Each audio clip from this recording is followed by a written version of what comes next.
Well, given this might be the last best night of the year, or maybe it won't be actually, we've gone all in for a trip down the beach.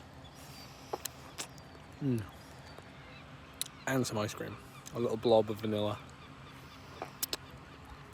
Can't beat it. What'd you have? Raspberry ripple. Oh, and a nice view too. Ooh.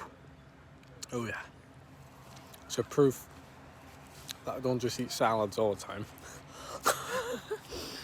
I never eat salads. And proof that I eat something that's good for the soul. As well as good for the head and performance. Treat yourself, don't cheat yourself.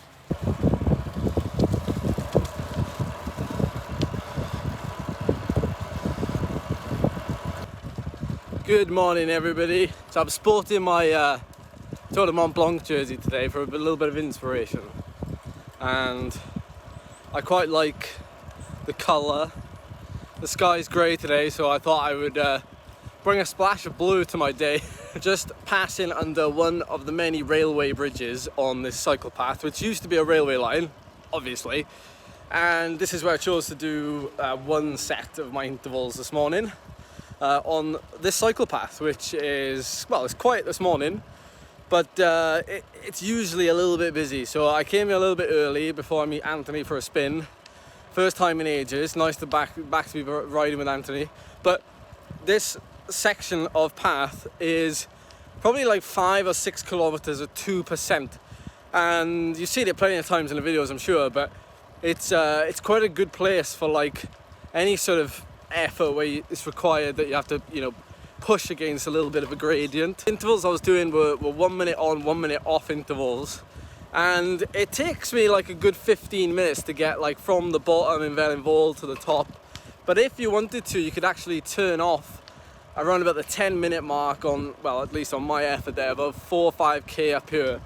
You could turn off and go up one of the better climbs of the area, Sullen Mountain, but it goes downhill a little bit and then it goes up here, and it's too much of a faff. I just wanted something that was like steady, because the problem is I'm on a 1x system now for the hill climbs, and I can't do any intervals on a flat road. Yes. So I'm kind of stuffed. I have to do intervals on either a gradual gradient or a proper climb. I'm not complaining, but just saying.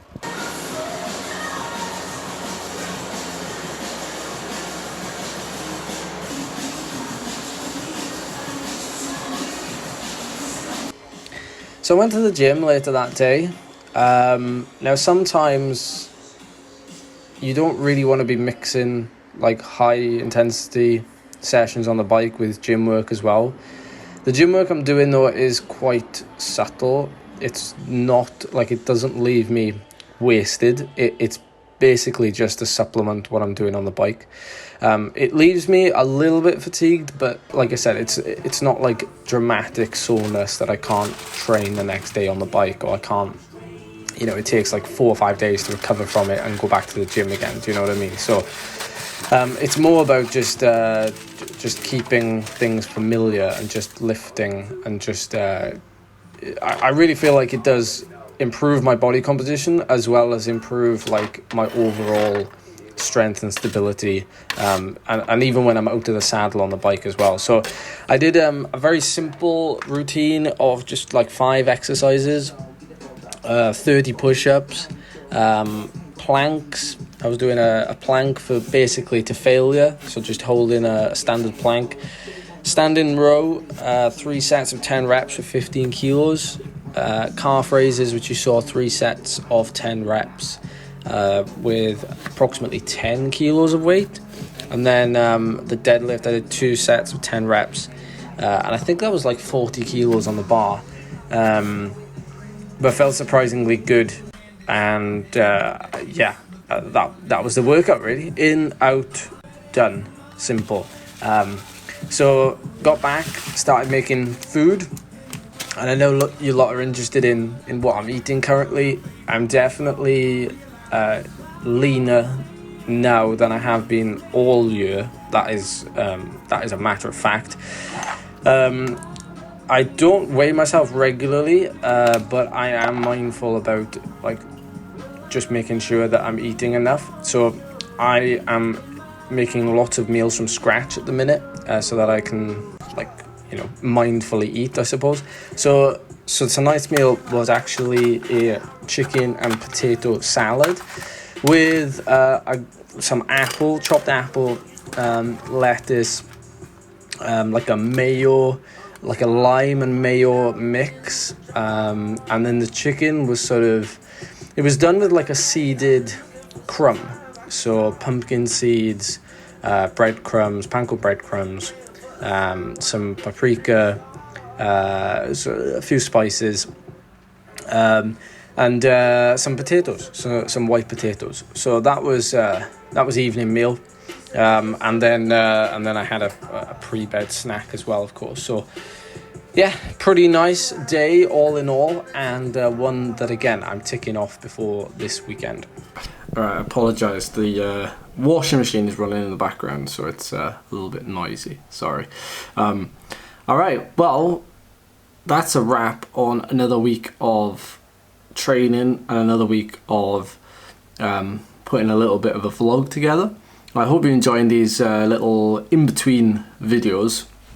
That is in between like race weekends, and I'm racing every weekend now, so these videos during the week are going to be a bit of a mishmash of training, nutrition, like my thought process, how I'm feeling, and just taking you along simply through until the National Hill Climb Championships. This weekend is a hill climb down in the south of England.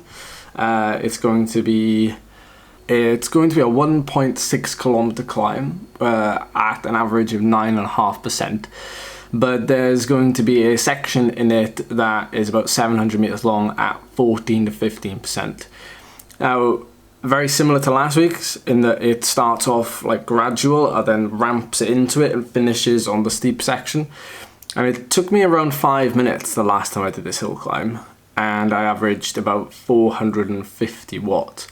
So judging by last week's efforts of, I think it was 475 watts for 4 minutes, roughly, then I want to see if I can hold on to as many of those little watts as I can, big watts, as I can in that final minute. So it's a very similar pacing strategy, and yeah, another weekend of seeing where my boundaries are, I suppose, and seeing how far I get up that climb before things start getting grippy. So I will see you in that video in a couple of days' time. So until then, thank you so much for watching. Remember to like and subscribe for this content and more of the same, and I will see you next time.